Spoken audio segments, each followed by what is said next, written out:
Yeah man, androany mba ikaozy famarinana angeza hoe voavela mandrak'izay ny elikao izay mampisalasala ny hafa ny ikaozy azy any amin'ny boto satria ony lasa tsisy dikany famonjena asa raha tsisy dikany amin'ny ainan'Andriamanitra izay nalatsany teny amin'ny azy fijaliana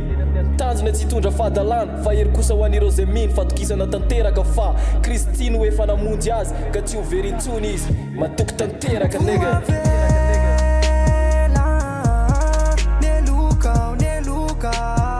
Vela nelukau madakiza Nelukau Vela nelukau madakiza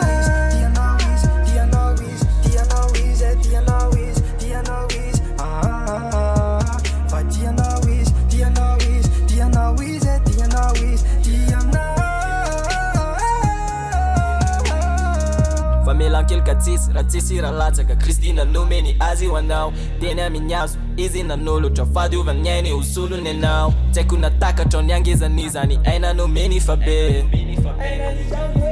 aina maharitra mandraka izay mbola pelony fahotana vitanao ny ainazy nomeny anao nanotorana afo tena miazo tsy nafaty azy satria zao mbola nateny hoe vidy izy tsy matino ny eloko zany izy na miangina ho iray ny fahotana izao tontolo izao tsy nafaty azy mitika zany tiany anao tena tiany anao zavatra tsy ho vitanao no indro nataony aminao manaiky mandray ampinona zay aniny anjaranao fa izy no efa nitondra ny ady atreanao vitaniny famonjena nalohany nitrosanao nega fahafatesana voasarony ainy aina zay nomeny anao raiso ampinona raha tositrakao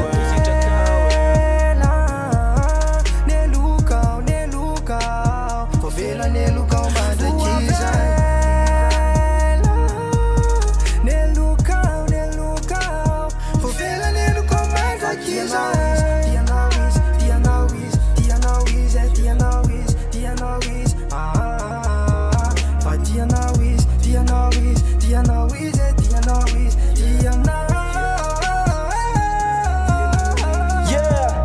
Sendra lava la de maneke feo fanao anatin'ny la manangana ny la izay mampiaiky any la fa meloka tokoa la mampiaiky any la fa tsy marina koa la raha tsaraina kanefa manambara ny la kosa fa Kristy rery no marina ary izy no efa voatsara teo amin'ny toerany la nega ena ny marina la zay nefa tsy afenay voavela ny elikao manony mandraky zay tsy mety very mifamonjena satria zao tsy miakina am'izay vitanao no amonjenanao fa miakina amin'izay vitany Jesoa Kristy tena miny azy fijaliana fa fahafatesana no taminy tafotra nandohany vidin'izy ny enefa nan'olitra izy mino izany ela de voavonjy tsy mino izany ela tsy voavonjy tsy avy amin'ny asa no amonjenandrao ela irehare fa finonany asa-pamonjeny fotsiny mino izany ela de avotranao tsy mino izany ela tsy avotranao tsisy famelan-kely karaha tsy amin'ny finonany rano na latra no anao